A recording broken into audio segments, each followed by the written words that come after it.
Yeah, it looks calm and peaceful, but it's not going to be. It's Sunday night, and in about 36, maybe 48 hours, a hurricane is going to come right up this path. Yeah, all the tracks showing the eye of the hurricane coming up the Chesapeake Bay. That's not actually bad for me. It's only when the eye of the hurricane comes to the west of me, and then I get the really bad storms. If it's on the east side, if I'm on the east side, no. If I'm on the west side, if the storm is to my east, that's a little bit better. Still, where I'm standing right now, my bulkhead is probably going to flood. I've had to move my canoe and some other stuff up, and then we're going to come down here again tomorrow and do some other last minute preparations. Right now it's low tide. Got to move some of the rocks. But at the moment it's beautiful. We'll see how the next 2 days pan out. Maybe 3. Hey guys, it's Monday. It's about 11 o'clock. We're probably 12 hours away from the arrival of the storm, or the outer bands of the winds, and I think the actual storm is coming in about 24 hours. As you can see, it doesn't look like a storm. However, we have seen a parade of ships heading out of Baltimore. All the big ocean ships are making for the ocean or for hurricane shelters. I, on the other hand, have to go down to the seawall, and well, you can't even see the seawall. It's so crowded. We're going down to the seawall now. Just went to Home Depot and picked up a new generator, which is going to be our backup generator should we lose power and we want to keep the refrigerators running. Though we might just go to the city if it gets really bad, because I don't want to live without air conditioning.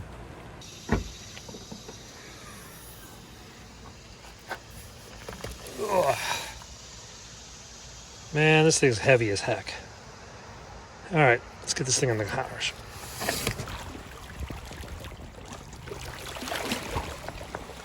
Jellyfish don't care about the hurricane. They're just vibing, being jellyfish. You can't really see it, but it's out there. That's the USS Burlington, or USNS Burlington. It's a fast cargo ship. Not sure why he's going up into the bay. Maybe he's too small to ride it out in the ocean. Interesting. I feel like Bob Vila here, right? This old seawall. Anyway, I'm adding a few more bolts to our seawall to make sure the big railroad ties, well, the 6x6s, stay in place in the onslaught that's about to hit it in the next half a day or so. Whew. So, new bolt, and let's get Rust-Oleum, and let's spray this end. Next one.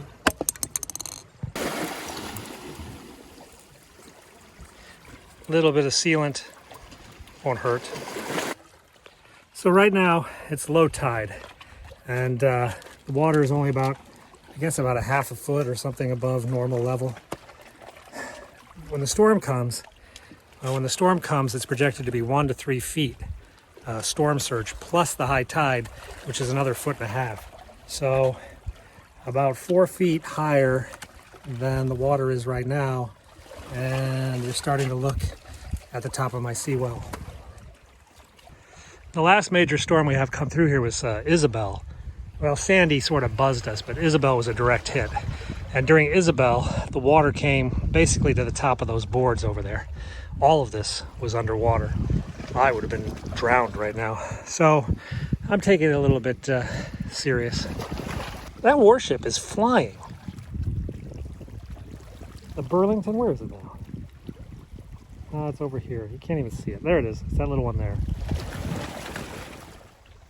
Here comes another one. This is the USNS Puerto Rico. It's making its way up the bay. They must be using the bay as a hurricane shelter. Just the wake from that fast Navy boat has just arrived. It's about 6 to 8 miles out there, so it takes a while for these waves to come in. Okay, well, we've secured as much as we're going to secure. Still think this is going to get flooded, but shouldn't be as bad as it has been in the past storms since I replaced about 5 or 6 of these big beams. Now we just have to wait. Storm is down that way. That way. It's moving very fast. It'll be here tonight about 10 o'clock. And then tomorrow morning, well, tomorrow morning is going to be nuts.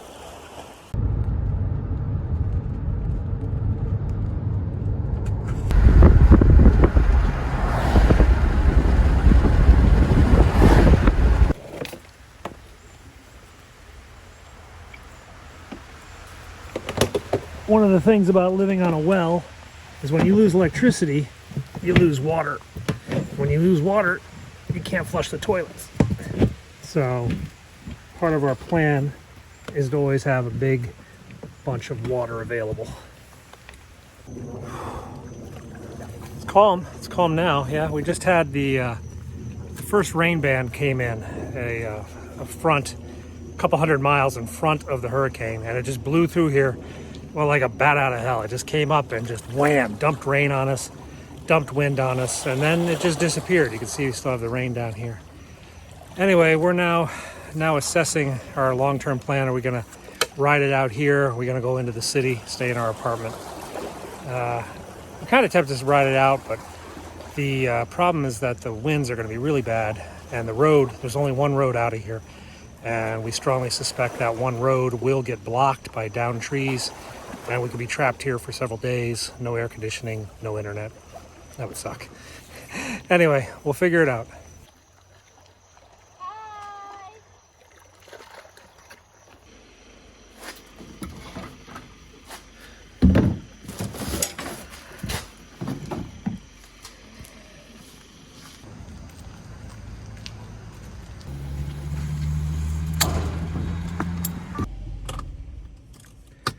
And with that, we're home.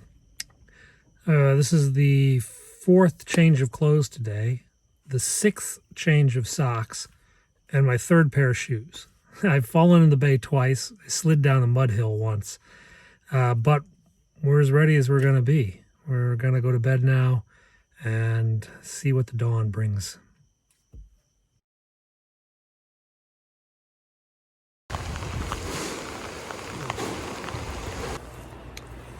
It's 6 a.m. I've been up since 4, getting some last-minute supplies.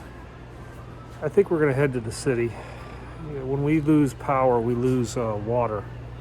That really sucks. So we're going to go to the city, I think, for a few days.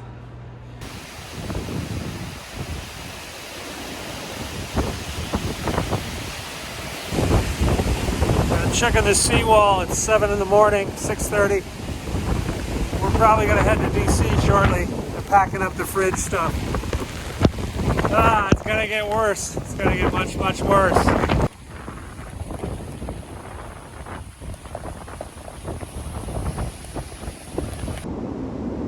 It's about 7:30. We're getting sheets of rain. The winds are projected to go up by 1/3 when the storm comes, for 1/3 from where they are right now.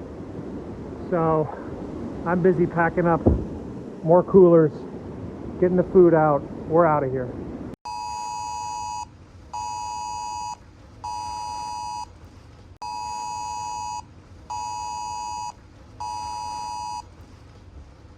Just yesterday. Oh, really? Well, I would like to stay. Okay. The winds are going to get a lot heavier. God, the road's coming apart. Yeah. We gotta get around this. Look at the tree on the wall.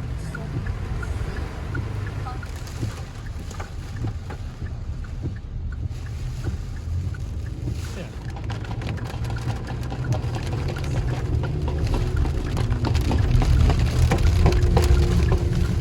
Why don't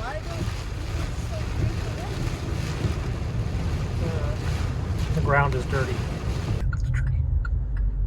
Everybody's gonna hit the tree. 2 hours later. What the hell? It's 12 o'clock. It's noon. And this is when the storm was supposed to end, when the serious effects would come to an end.